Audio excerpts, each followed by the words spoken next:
Welcome to Quick Tips, where we learn how to do complicated things easily. So in today's tip, we want to look at Excel. We're going to have a situation where we want to insert multiple rows or columns. Now I'm going to show you in rows.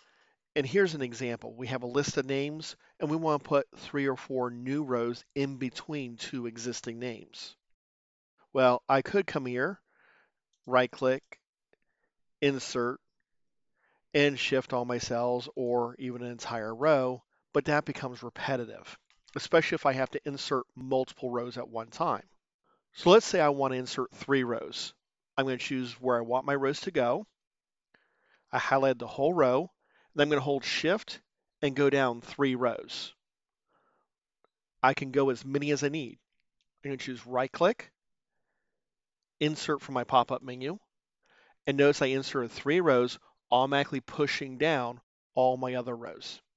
It's a real quick, easy way to insert multiple rows. Now, this works exact same way for columns. If I have multiple columns, I can select those multiple columns I need, right-click and insert, just the same way I did with rows. If you found this video helpful, please click the like button and don't forget to subscribe to the channel. If you have any questions or comments, please leave them in the comment section below.